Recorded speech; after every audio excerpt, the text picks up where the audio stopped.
அழகே அழகு சரியில்ல. அடுத்த வாரத்துக்கான எபிசோட்ல நம்ம மதியம் இருந்துட்டு, என்ன ரேவதி அக்கா கிட்ட இருந்து மிஸ்டு கால் வருது அப்படின்னு சொல்லிட்டு ஃபோன் பண்ணுறாங்க. என்னாச்சு அப்படின்னு சொல்லிட்டு கேட்கவும், மதி எனக்கு என்ன பண்ணுறதுனே தெரியல மதி அப்படின்ற மாதிரி சொல்லிடுறாங்க. இத்தனை நாள் நான் ரொம்பவே பொறுமையாக இருந்தேன். ஏன் இப்போ கூட நான் ரொம்ப பொறுமையாக தான் இருக்கேன். ஆனால் என்ன பண்ணுறது, எனக்காக 2 பசங்க இருக்குங்கள, அதை பார்த்துக்கிட்டு அமைதியாக தான் இருக்கேன்.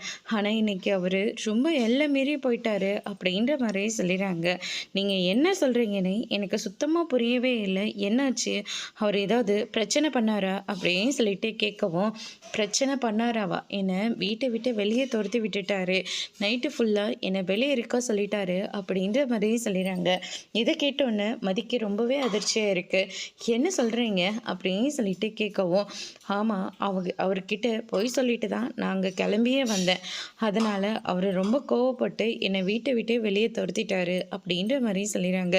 ஆனால் இங்கே பேசி கூட்டிகிட்டு போகும்போது பெரிய இவராட்டம் பேசிட்டு போனார்.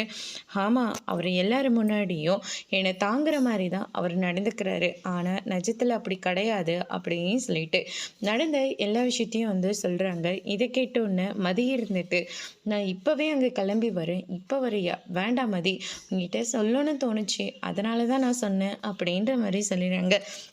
அதுக்கடுத்து தான் நம்ம சுரேஷும் வராரு. சுரேஷ் வந்த உடனே உங்கள் மாமா எப்படிலாம் நடந்துக்கிறாருன்னு தெரியுமா அப்படின்னு சொல்லிட்டு நடந்த எல்லா விஷயத்தையும் சொல்கிறாங்க. அதோடு இன்னைக்கான பிரமோ முடிச்சிருக்காங்க.